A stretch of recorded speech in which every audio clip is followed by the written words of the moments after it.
I'd like to introduce myself. I'm Michael Chapman from the Chapman and Chapman Agency, although you may remember me as... Little Mikey. You're Little Mikey. You remember? Oh, remember. I grew up on that show. Okay, I'll be back. That's funny, so did I. I didn't see you. Oh. I used to watch you all the time. You were so cute. I'm still so cute.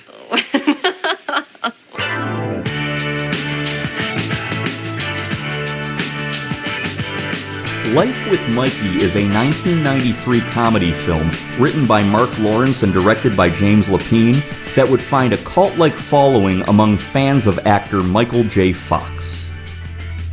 Michael J. Fox stars as Michael Chapman, a former child star who was the main character on a popular 1970s family sitcom called Life with Mikey.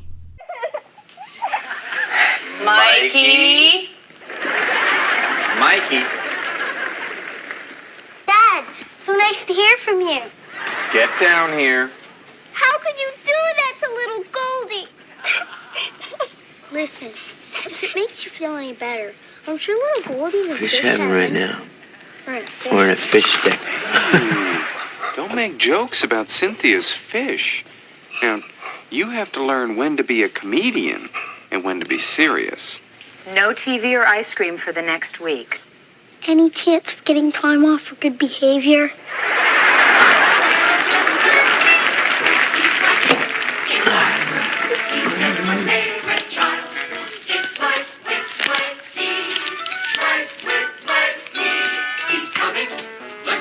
Now working as a talent agent for child stars in Manhattan, alongside his brother Ed, played by Nathan Lane, and secretary Gina Briganti, played by Cyndi Lauper, their family business is going down the tubes, held together by only one talent, the arrogant and pompous cereal king Barry Corman, played by David Krumholtz. I made this kid the cereal king. Yeah, well, I'm sick of doing cereal commercials. I want to do new stuff. I want to grow artistically. I want to work with Michelle Pfeiffer. How come I wasn't put up for her last movie? The business seems doomed to fail. I'm thinking of getting out, giving up the business. You're not serious. Yes, I am serious. One day I'm going to have to send the girls to college. Marilyn wants to go to Europe. We've got the mortgage on the house. I'm up to my ears in credit. Ed, you're not going to leave me. You can't leave me. This is the only thing I know how to do. I can't run this agency by myself. You're right. You're right. I'm sorry. I know I've been negligent. I do come in late, and I missed a couple of days here and there. You missed October. Walking on the streets of New York City, Michael has his wallet stolen by a 10-year-old girl pickpocket named Angie Vega, played by Christina Vidal. Oh, you're fast. That's great. You know, there's a lot of money in women's track and field. More than there is in my wallet. So why don't you just give it back to me? We'll forget the whole thing, huh? I don't have your wallet. You come near me and I'll scream for a cop. What a coincidence. That's what I was going to do. Look, I'm going to walk towards you very slow. Just give me the wallet. That's a magnifying glass. What are you going to do, wait till sunrise and burn me to death? Okay, now that's scary. Just stay where you are and nobody gets hurt. So, what grade are you in? 6.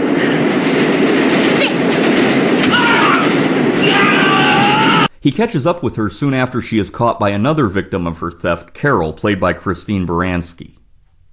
Angie puts on a great act. Don't cry, honey. You see, little Jimmy wants a Batman doll for Christmas because he loves Batman.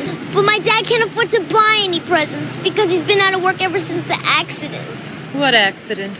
A bus hit him on Madison Avenue. Oh, Carol, this isn't my wallet. That's mine. He's right. His picture's on the driver's Oh, license. so she tried to steal your wallet too, right? Steal it. This is my daughter. Daddy, I need help. I know, we're trying to get you help, honey. We're trying to get you help. Now, I'm sure if you just apologize to this nice man and give him back his wallet, he won't call the police. Michael realizes that Angie may be exactly the type of talent he and his brother have been searching for at their business. What's your name, anyway? Angie Vega. And this is the non-smoking section. How much money are we talking about? Well, for 4 national spots, Depending on how often it airs, it could be, I don't know, somewhere in the neighborhood of $250,000. Ed seems skeptical. She's dying to act, and my gut instincts tell me she's got what it takes. Why isn't she in school? I'm off for Christmas. Well, Christmas is 3 weeks away, honey. I'm very religious. You got a problem with that? Sunboy's cookies light up my day. Sunboist? Sunboist? You want to de-New York your accent a little bit? Get a slight Yogi Berra thing happening. Look, man, I'm from Brooklyn. You're lucky I can speak English. Michael takes Angie to an audition for Sunburst Cookies, and she meets the president of the company, Mr. Corcoran, played by David Huddleston.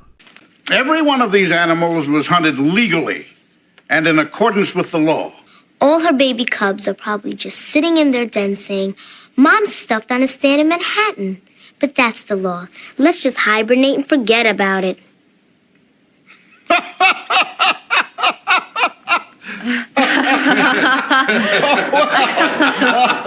Finally, you found a little girl with some spirit. Michael takes cheap jabs from another talent competitor named Brian Spiro, played by Victor Garber. Hey, how'd it go? They laughed, they cried. Nobody cried. You know, Chapman, you're right. It's difficult not to be jealous of someone who peaks at 15, does a couple of love boats and a Hollywood squares, and winds up working for Daddy because he can't get a job anywhere else. I also did at Charlie's Angels. And you know that.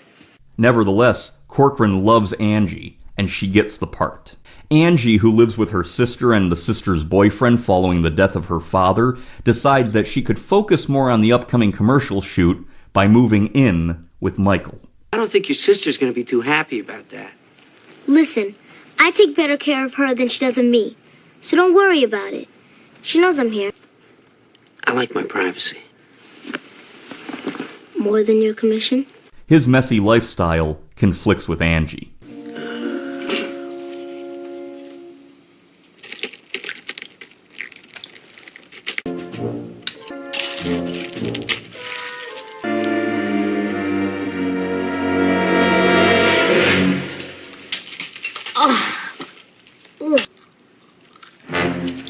Once again, his brother Ed seems skeptical, while Barry the serial king takes a teenage romantic interest in her. Enchanté, mademoiselle. Ugh. Ed warns Michael that he needs to keep Angie on the straight and narrow, or else bad things can happen. Look, it's no place for a kid, Ed. I got various friends coming over at all hours, and I stay up late, and I play my music loud. Please, stop making it sound like the Copacabana. It's a one-bedroom pigsty you share with various bimbos and a 32-inch TV. Talking about a lot of money here, right? And it's not just going to be these commercials. This kid is very special. The two brothers discover that Angie's father, Richard, played by Reuben Blades, is actually alive at a rehab center in upstate New York. Merry Christmas! How are you, little lady? Have you been bad or good this holiday season? Don't ask, Sam. Come on. What would you like for Christmas? I'd like for you to find the chimney and shove yourself All right, okay. Sam, it's not a good time. Well, aren't you an interesting little girl? You can say that again. Hi. Well. Hi, Angie. Hi. Michael. Hey, Merry Christmas, Merry Richard. Christmas. Can Michael and his brother find success with their agency? And will Angie make amends with her father before Christmas? You know, actually, she's been really good this year.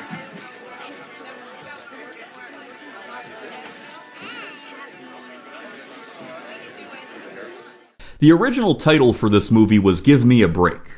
Eddie Murphy turned down the lead role in this film in order to star in the 1992 movie The Distinguished Gentleman. This movie does feature the on-screen debuts of David Krumholtz and Christina Vidal. At one point, the character says that he won an Emmy. I mean, that was an amazing performance. You know, people have won Emmy Awards for less than that? I know, I did.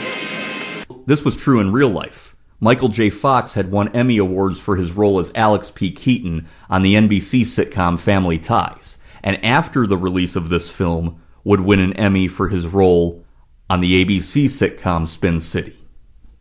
In fact, the final episode of Spin City that Michael J. Fox ever starred in was titled Wife with Mikey. in 2001.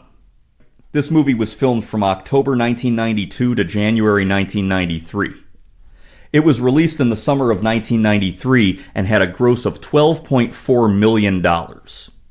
This movie was not well liked by the critics, who thought that it was lacking in more depth from Michael J. Fox's character. It doesn't really have a third act at all. I sat there liking the young actress and wondering why Michael J. Fox seemed to be without a clue in a lot of his big scenes. And then I figured out it was because the screenplay never really develops any tension or interest for his character. There are the ingredients here for a fun comedy, but there is no payoff. And that's, you're quite right, Roger, and that's because if you think about the Michael J. Fox character, the big problem for him is, will his little agency business go under, okay, with this little twerp kid leaving it, you know, possibly. And yet, if it succeeds, he's going to be unhappy because he hates being an agent for these kids. So he's in a lose-lose position as far as our rooting interest is concerned, so that doesn't work at all. You know, that could have been fixed so easily with 2 lines of dialogue in which he loves the agency. This agency has become his life, and he loves working with kids, but he's a bad businessman. And then it would have created all the tension you needed. All right, here's another approach. They could have said, let's make it sharp edge rather than warm and fuzzy and cuddly, and show, you know, the real stage mothering and the real conniving. In other words, not do it as sort of a little storybook, sweetheart, little fantasy.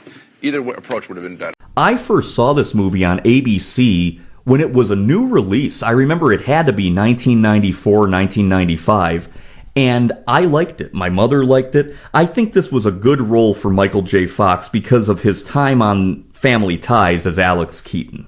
Even though he wasn't a child actor, he was a little older than what you'd consider a child, that role kind of set him up for this character, and I think he does a really good job.